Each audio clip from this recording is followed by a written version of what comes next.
Baik, jadi di pertemuan pertama ini kita bakal membahas mengenai dasar desain grafis ya. Kita langsung aja. Jadi yang pertama yang akan kita bahas di pertemuan ini topiknya tuh ada tentang pengertian desain grafis. Yang kedua itu ada unsur-unsur dari desain grafis dan juga ada prinsip dari desain grafis. Nah, jadi Ibu harap kalian bisa menyimak materi ini dengan baik ya. Kalau misalkan ada yang perlu dicatat, silahkan catat ya. Nah, dimulai dari pengertian desain grafis nih. Jadi, desain grafis itu merupakan sebuah pemikiran dalam bentuk komunikasi visual yang diterapkan melalui elemen grafis seperti gambar, garis, teks, maupun warna, dan sebagainya yang digunakan untuk menyampaikan informasi secara efektif. Nah, jadi intinya tuh jadi desain grafis ini dibuat sebagai bentuk komunikasi yang bertujuan untuk menyampaikan pesan atau informasi.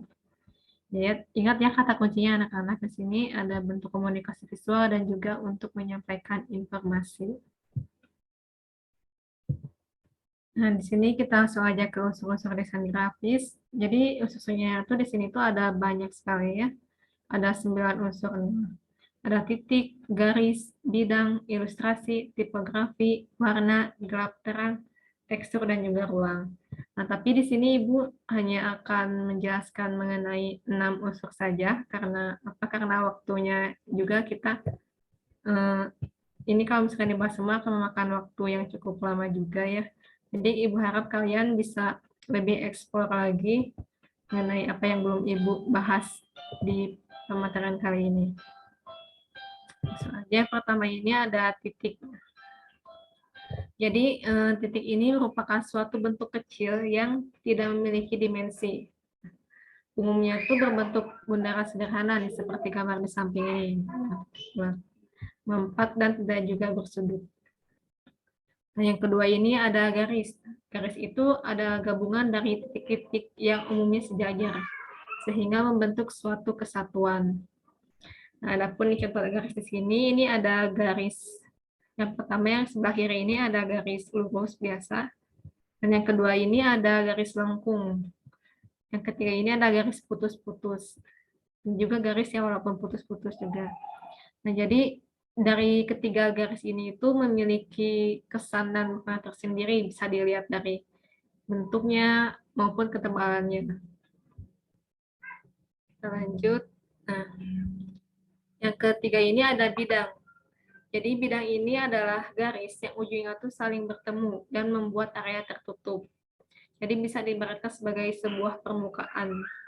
Jadi bidang ini memiliki ukuran panjang dan lebar ya, 2 dimensi. Bidang ini terbagi menjadi 2 macam. Yang pertama itu bidang geometris dan yang kedua itu bidang non-geometris. Kalau bidang geometris itu lebih ke bentuknya tuh lebih teratur gitu, terukur. Kalau misalkan bidang non-geometris itu lebih ke abstrak tapi apa ya, nggak teratur gitu bentuknya tuh. Nah, coba di sini ada yang bisa ngebedain nggak mana gambar di sini yang bentuknya geometris dan non geometris? Ada yang mau coba? Saya mau coba, Bu. Ya, boleh. Tasya, silakan. Geometris itu yang sebelah kiri dari saya seperti persegi, lingkaran, segitiga. Nah, untuk yang sebelahnya itu non-geometris, Bu. Ya, betul sekali ya. Tadi Natasha bilang, tadi Tasya udah paham ya mengenai bidang ini, perbedaan dari geometris dan bidang non-geometris. Bagus ya. Makasih Tasya. Kita lanjut ke yang keempat. Yang keempat ini ada warna. Jadi warna ini dapat memberi makna dan tema pada sebuah desain gitu, menghidupkan sebuah desain. Nah, warna ini juga terbagi menjadi 2 kategori. Yang pertama itu warna CMYK, warna yang dibuat dari unsur tinta, dan juga warna RGB, warna yang timbul karena sinar. Nah, kalian bisa lihat di sini ada warna RGB dan CMYK. Jadi RGB ini ada warna merah, hijau, dan juga biru. Itu biasa digunakan untuk membuat produk digital yang tidak dicetak. Kalau misalkan CMYK ini, susunan warnanya terdiri dari warna biru, merah, atau merah muda, dan kuning. Dan juga hitam ini, gabungan dari warna, dari ketiga warna ini, CMYK ya. Di warna CMYK ini biasanya dibuat untuk produk cetak, kayak spanduk. Yang dicetak itu dibuatnya pakai warna CMYK. Nah, untuk warna ini kita akan bahas di pertemuan selanjutnya ya, yang lebih detail gitu. Nah, langsung aja kita ke yang kelima ini ada tekstur. Nah, jadi tekstur itu adalah sebuah visualisasi dari permukaan suatu objek yang dinilai dengan cara dilihat atau diraba, disentuh. Contohnya itu corak dari suatu permukaan benda. Kayak apa ya, misalkan kertas ini memiliki, kan ada macam-macam kertasnya. Jadi kertas itu ada yang teksturnya halus, kasar, dan juga lembut. Nah, itu adalah contoh dari tekstur. Nah, selanjutnya ini yang keenam ini ada ruang. Ruang ini adalah jarak antara unsur-unsur desain grafis lainnya, seperti objek, background, dan teks. Contohnya itu ada pada gambar di sebelah kanan ini. Di setiap objek itu memiliki jarak nih dari objek lainnya tuh. Ada juga yang enggak kan. Nah, misalkan dari yang up to 50% ini sama yang atasnya, yang ini ada jarak, ada ruang gitu.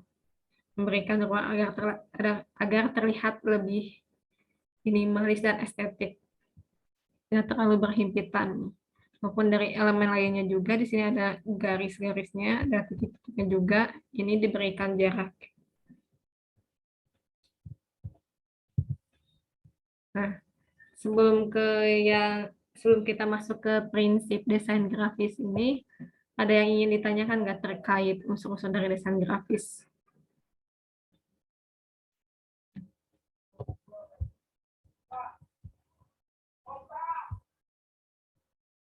Ada yang ingin ditanyakan dahulu sebelum kita lanjut ke prinsip desain grafis? Tidak ada, Bu, kalau dari saya. Baik, berarti semoga udah paham ya sama yang gue jelasin tadi. Kita lanjut aja, kalau misalkan nggak ada yang ingin ditanyakan, kita lanjut ke prinsip desain grafis. Jadi, prinsip desain grafis ini ada 7 ya.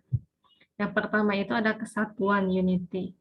Yang kedua ada keseimbangan atau balance. Yang ketiga ada proporsi atau proportion. Yang keempat ada penekanan. Yang kelima ada irama.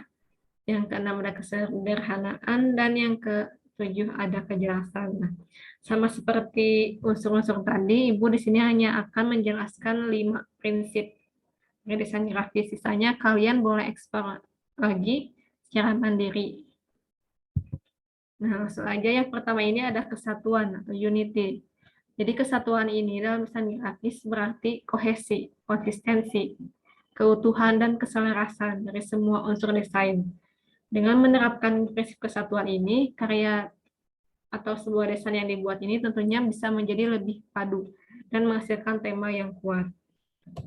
Nah, sedangkan kalau keseimbangan atau balance, kalau misalkan kita menerapkan keseimbangan pada sebuah desain ini, desain itu akan memiliki nilai estetika tersendiri yang baik dan lebih komunikatif.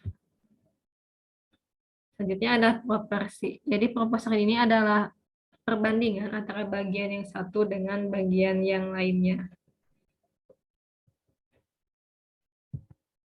Nah, selanjutnya itu ada penekanan atau emphasis. Jadi penekanan ini menentukan bagian mana sih yang akan menjadi prioritas gitu, yang menjadi sorotan utama dalam sebuah desain yang akan dibuat. Nah, penekanan sendiri ini ada 3 macam, ada hierarki, skala, dan juga proporsi. Hierarki, skala, dan proporsi, dan juga kontras. Nah, kalau misalkan hierarki itu ditentukan berdasarkan urutan atau susunan. Kalau skala itu berdasarkan ukuran. Misalkan kayak ukuran font atau ukuran gambarnya. Nah, kalau misalkan kontras itu ditekankan melewati perbandingan dari 2 buah unsur desain yang saling bertentangan biasanya tuh, dibandingkan tuh. Nah, kalau misalkan selanjutnya ini ada irama ya, atau ritme. Nah, jadi irama ini merupakan sebuah pengulangan atau variasi pada unsur-unsur desain. Nah, contohnya ada di sini. Yang sebelah kiri ini ada pengulangan dari garis-garis nih. Ada yang mulai dari bentuk panjang sampai ke kecil membuat sebuah bentuk gelombang. Nah, selanjutnya di sebelah kanan ini ada semacam kayak desain berbentuk ketupat, bisa kita bilang, dimulai dari ukurannya juga sampai berubah gitu, berulangan dari besar ke kecil membentuk sebuah desain.